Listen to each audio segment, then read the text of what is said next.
অধিক ভাইয়েরা বিভিন্ন সময় গুম হয়েছেন। এর মধ্যে থেকে 6 জন ভাইকে এখনো পর্যন্ত আমরা খুঁজে পাই। নির্বাচিত হবে এবং গুম হওয়া অনেক ভাইয়েরা লাশ হয়ে শহীদ হিসেবে আমাদের মাঝে ফিরে এসেছিল এবং কিছু ভাইয়েরা আহত পঙ্গুত্ব হয়ে আমাদের মাঝে ফিরে এসেছেন।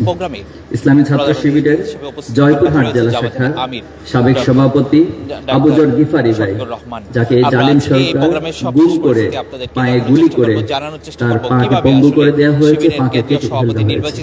এ পর্যায়ে সকল গুমকৃত আহত পঙ্গুত্ব ভাইয়ের প্রতিনিধি হিসেবে বক্তব্য রাখবেন আমাদের সকলের প্রিয় শিবিরের সদস্য সম্মেলনের উপস্থিতি। আজকে কিন্তু পুরো বাংলাদেশের শিবিরের বিভিন্ন ইউনিট থেকে কিন্তু সবাই এখানে উপস্থিত হয়েছেন এবং তারা নারে তাকবীর আল্লাহু আকবার স্লোগানে আজকের এই সমাবেশ স্থল, এই যে সম্মেলন স্থল তারা মুখরিত করে রেখেছে।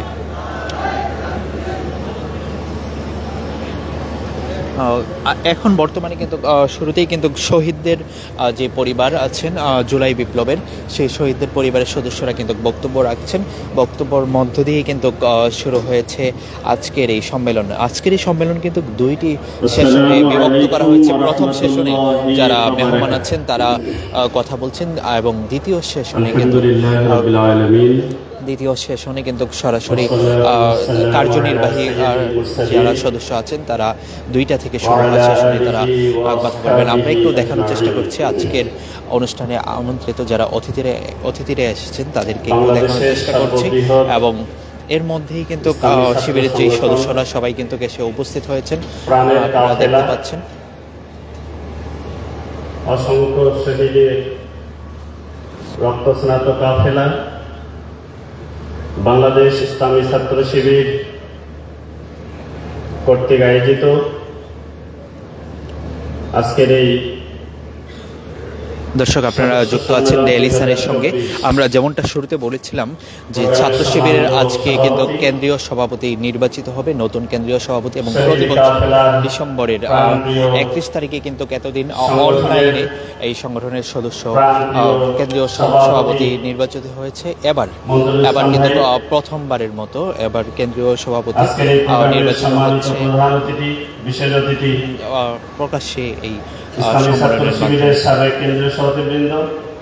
আপনারা দেখতে পাচ্ছেন আজকের প্রোগ্রামে রয়েছেন এবং দেশের বাহিরের বিভিন্ন বিদেশি ছাত্র সংগঠনের সদস্যরাও কিন্তু কেন্দ্রীয় দায়িত্বশীলরাও কিন্তু আজকের এই প্রোগ্রামে উপস্থিত হয়েছেন।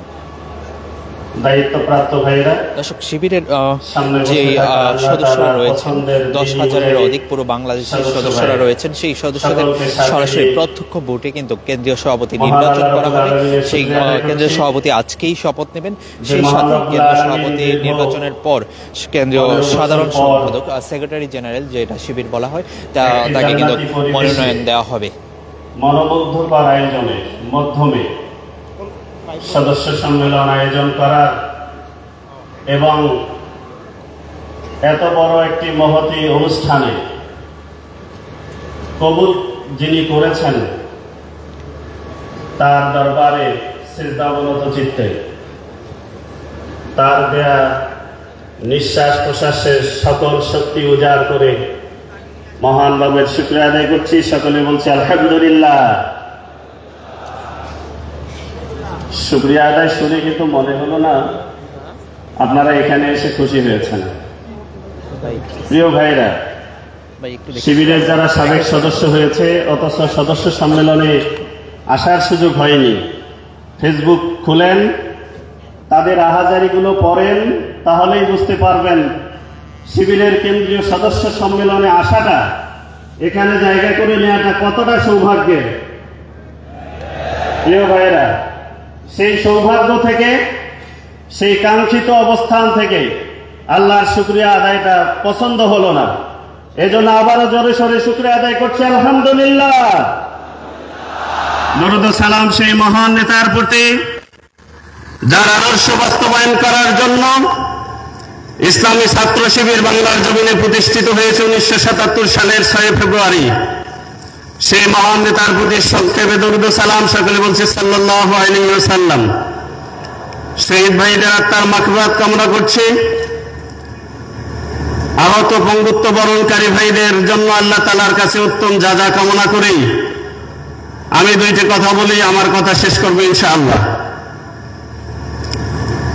প্রিয় উপস্থিতি, ইসলামী ছাত্র শিবির হচ্ছে আমাদের যৌবনের সর্বপ্রথম ভালোবাসার নাম, ঠিক না? আল্লাহ রাসূলের সেই হাদিস অনুযায়ী আপনার আমার যৌবনকাল কোন পথে ব্যয় করেছি, এই প্রশ্নের জবাব দেওয়ার লক্ষ্য নিয়ে কিয়ামতের দিনে আল্লাহর কাছে এই প্রশ্নের জবাব দেওয়ার নিমিত্তেই আমরা আমাদের জীবন বাজি রেখে ইসলামী ছাত্র শিবিরে যোগদান করেছি, যাতে কিয়ামতের দিনে আল্লাহ যখন প্রশ্ন করবেন তোমার যৌবনকাল তুমি কোন পথে ব্যয় করেছো, আমরা যেন নির্দ্বিধায় বলতে পারি ইয়া রাব্বুল আলামিন, আমরা পৃথিবীতে আমাদের যৌবনকালটি বাংলাদেশের জমিনে ইসলামকে প্রতিষ্ঠিত করার জন্য ইসলামী ছাত্র শিবিরে এই সময়টা ব্যয় করতে পেরেছি, আলহামদুলিল্লাহ। প্রিয় ভাইরা, এই বাংলাদেশ ইসলামী ছাত্র শিবির প্রতিষ্ঠা লগ্ন থেকেই ইসলামী ছাত্র শিবিরকে স্তব্ধ করে দেওয়ার জন্য বাংলাদেশে এমন কোন ষড়যন্ত্র করা হয়নি যেটা অনুপস্থিত। ইসলামী ছাত্র ক্ষেত্রেই ইসলামী ছাত্র শিবির জুলুমের শিকার হয়েছে, নির্যাতনের শিকার হয়েছে। তারা মনে করেছিল এই জুলুম নির্যাতনের মধ্য দিয়ে ইসলামী ছাত্র শিবিরের অগ্রযাত্রাকে রুখবে, ইসলামী ছাত্র শিবিরের অগ্রযাত্রাকে বন্ধ করে দেবে। এই জন্য হাজার হাজার জুলুম নির্যাতনের মধ্য দিয়ে তারা ইসলামী ছাত্র শিবিরকে নিঃশেষ করে দেওয়ার চেষ্টা করেছিল। কিন্তু আল্লাহর শেষ মেহেরবানি, যারা নির্যাতন করেছে, যারা নিঃশেষ করে দেওয়ার চেষ্টা করেছিল, আজকে বাংলাদেশের জমিন থেকে তারাই নিশ্চিহ্ন হয়ে গেছে, ঠিক কিনা প্রিয় ভাইরা? আপনারা কি ইসলামী ছাত্র শিবিরের উপরে পুনরায় কোন জুলুম নির্যাতন হোক এটা কি দেখতে চান? প্রিয় সদস্য ভাইরা, আপনারা কি এটা আবারও দেখতে চান বাংলার জমিনে? আমরা কি আবার ইসলামী ছাত্র শিবিরের উপর জুলুম নির্যাতন হতে দিব? আমরা আর হতে দিতে চাই না। এই জন্য 24-এ যারা জীবন দিয়ে এই পরিবেশ তৈরি করে গেছেন, ইসলামী ছাত্র শিবিরের প্রতি উদাত্ত আহ্বান থাকবে সকল সদস্য ভাইদের প্রতি, এই পরিবেশকে কাজে লাগিয়ে বাংলার জমিনে অতি শীঘ্রই আমাদের জীবনের বিনিময় হলেও এই পরিবেশকে কাজে লাগিয়ে নিজেদেরকে তৈরি করে বাংলার জমিনকে ইসলামী ছাত্র শিবিরের মাধ্যমে হলেও ইসলামী খেলাফা প্রতিষ্ঠার সকল আয়োজন সম্পন্ন করতে হবে। প্রিয় ভাইরা, এজন্য আসুন ইসলামী ছাত্র শিবিরের সকল সদস্য ভাইদেরকে উদাত্ত আহ্বান জানাতে চাই, কোরআন এবং হাদিসের জ্ঞান অর্জনের মাধ্যমে বিজ্ঞানের চ্যালেঞ্জ করে নিজেদেরকে তৈরি করুন।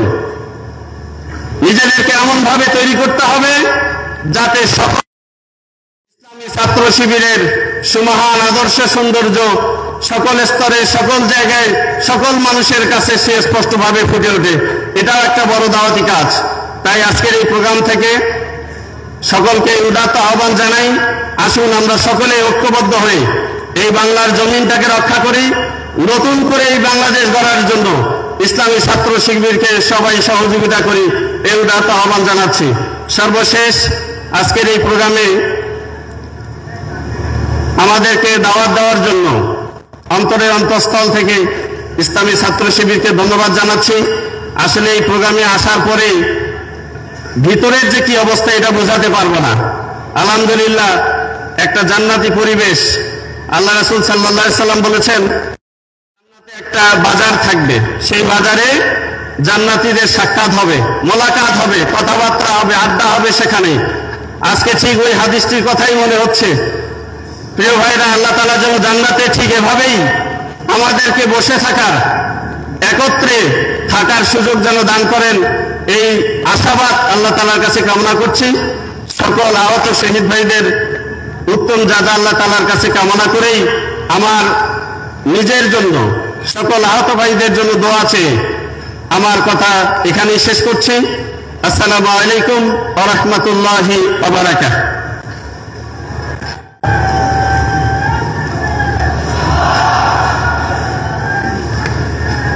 আলহামদুলিল্লাহ, ধন্যবাদ কৃতজ্ঞতা জানাচ্ছি আবু জাহেল গিফারীকে। সম্মানিত উপস্থিতি, আমাদের আজকের সদস্য সম্মেলনে বিভিন্ন বন্ধুপ্রতিম ছাত্র সংগঠনের অনেক নেতৃবৃন্দ উপস্থিত আছেন। আমরা তাদের মধ্য থেকে কয়েকজন ভাইকে বক্তব্য রাখার জন্য এই পর্যায়ে বক্তব্য রাখবেন বাংলাদেশ ছাত্র অধিকার পরিষদের সভাপতি জনাব বিনিয়ামিন মোল্লা।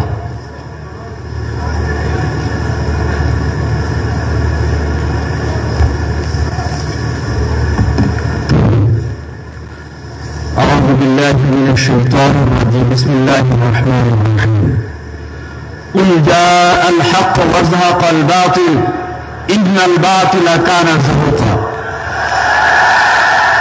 وقال النبي صلى الله عليه وسلم الظلم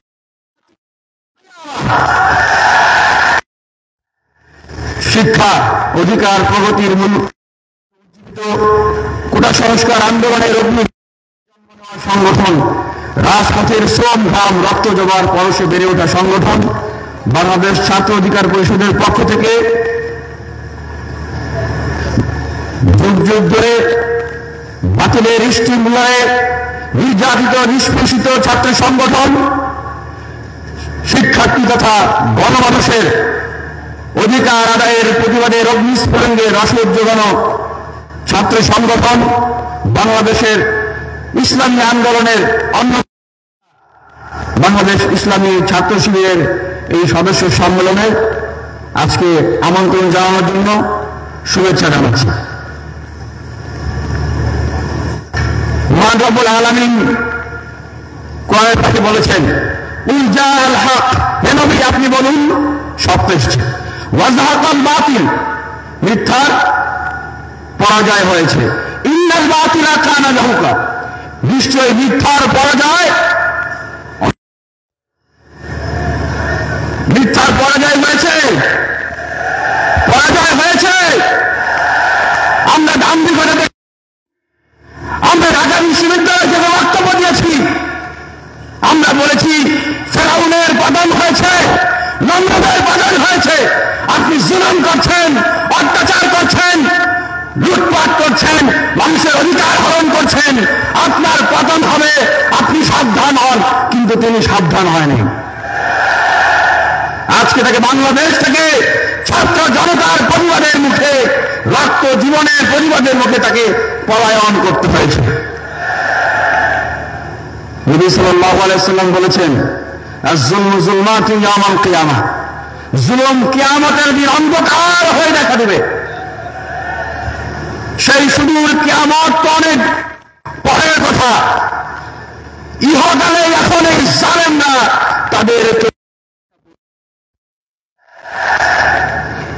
তারা এখন আর ডিসকুল খুঁজে পাচ্ছে না।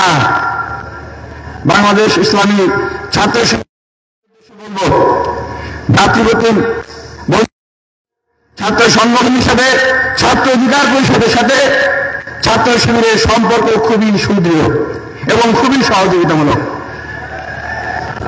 বাংলাদেশের বিশ্ববিদ্যালয় কলেজগুলোতে যখন এই ছাত্রলীগ সাধারণ শিক্ষার্থীদেরকে ছাত্র শিবির ত্যাগ দিয়ে মারত এবং ছাত্র শিবিরের ভাইদেরকেও বিভিন্ন হল থেকে তারা পিটিয়ে মেরে রক্তাক্ত করে থানায় দিয়ে আসতো, তখন প্রতিবাদের ভাষা জাগিয়ে রেখেছিলাম আমরা। এই ঢাকা বিশ্ববিদ্যালয়ের রাজু ভাস্কর্যে সেই রকম সংকটকালীন সময়ে আমরা বক্তব্য দিয়েছি। একজন শিক্ষার্থী তিনি কোন দল করবেন, মত করবেন, সেটা বিষয় না। ছাত্র শিবির দেখে ছাত্র নয়, তারা কি মানুষ নয়, তারা কি মানবিক অধিকার নয়, সেই বক্তব্য আমরা দিয়েছি। আপনারা জানেন যে ডাকসুতে ছাত্রলীগ একটি আইন করতে চেয়েছিল যে ইসলামী ধর্মভিত্তিক রাজনীতিকে নিষিদ্ধ করা। আমাদেরকে চাপ যেন বিশ্ববিদ্যালয়ে ছাত্র শিবিরের রাজনীতি না চলে, আমরা কিন্তু সেটা সাইন করে নেই। বিশ্ববিদ্যালয়ে যদি কমিউনিজমের চর্চা হতে পারে, বিশ্ববিদ্যালয়ে ইসলামী আন্দোলন বা ইসলামী রাষ্ট্র ব্যবস্থার চর্চা হতে পারবে না।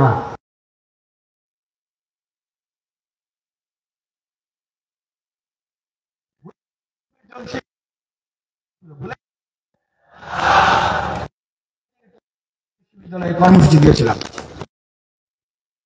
বিরোধী ছাত্র ঐক্যের ডাক দিয়েছিলাম। সেই অপরাধে আমাকে ডাকসু বাসা থেকে গ্রেফতার করা হয়। মধ্যরাতে আমাকে কি বলা হয়েছিল? জঙ্গি ধরতে এসেছি। রিমান্ডে নিয়ে অনেকক্ষণ, প্রায় আধা ঘন্টার মতো আমাকে পিটিয়েছে। আমার মুখে কালো করে, তুই জানিস না? তুই ঢাকা বিশ্ববিদ্যালয়ে পড়াশোনা পরিষদের সভাপতি, শিবিরের মুক্তির জন্য তোকে কেন আন্দোলন করতে হবে? তখন বললাম যে কে শিবির করে আর কি করে সেটা বিষয় না, সবার আগে পরিচয় হলো আমরা শিক্ষার্থী, আমরা বিশ্ববিদ্যালয়ের ছাত্র, এটা হলো আমাদের অধিকার। প্রতিবাদ করেছি। ছাত্র শিবিরের সাথে পরিষদের সহযোগিতার আরেকটি কথা বলবো, আমরা কোটা সংস্কার আন্দোলন এবং গণ অভ্যুত্থান দেখছি। যেদিন সন্ধ্যায় ঢাকা বিশ্ববিদ্যালয় লাইব্রেরিতে আন্দোলনটির সূচনা হয়, সেদিন আমাকে আব্দুল হান্নান মাসুদ ফোন দিল যে ভাই এই আন্দোলন শুরু করছিলেন আপনার। ঠিক আমি ইসলামী ছাত্র শিবিরের বর্তমান যিনি সাধারণ সম্পাদক আছেন, জেনারেল সেক্রেটারি, আমি কিন্তু কালকে বিশ্ববিদ্যালয় কিন্তু কারণ আমরা জানি এই আন্দোলন আমরা ক্রিয়েট করেছি, আমরা কিভাবে সহযোগিতা করবেন। আমি বললাম আমি বিশ্ববিদ্যালয়ে আমরা থাকবো এবং হলগুলোতে যাব, যারা আছেন তাদেরকে আপনারা কিন্তু পাঠিয়ে দেবেন। উনি বললেন অবশ্যই অবশ্যই আমরা পাঠাবো। আমরা এখন প্রশ্ন জাগে, এই যে শহীদদের বাবা এখানে বক্তব্য দিলেন, বিচারের বাণী, কিন্তু আমরা আর চাই না বিচারের দাবি যেন নিভৃতে কাঁদে। আমরা বিচার চাই, কিন্তু দেখছি এই অন্তর্বর্তীকালীন সরকারের সময় পালিয়ে যেতে দিয়েছে। হত্যার যে গডমাদার তাকে পালিয়ে যেতে দিয়েছে, তারা কিন্তু এখন সরকারের ভিতরে আছে না? আশ্রয় দেওয়া হয়েছিল, তাদেরকে নিরাপদে পালিয়ে যেতে দেওয়া হয়েছে।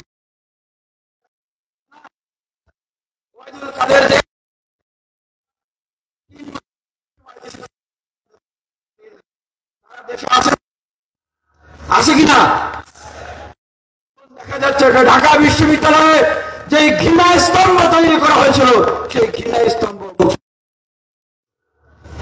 এগুলো তারাই করছে যারা শহীদদের বিচারকে বাধাগ্রস্ত করছে। শহীদের পিতা বলে গেলেন যে এই যে প্রশাসনে যারা ছিলেন, কিলার মাস্টার মাইন্ড যারা ছিলেন, তাদেরকে এক জায়গা থেকে আরেক জায়গায় বদলি করা হচ্ছে। শেখ হাসিনার আমলের তাদের ঘনিষ্ঠ মাস্টার মাইন্ডরা এখনো প্রশাসনে রয়েছেন।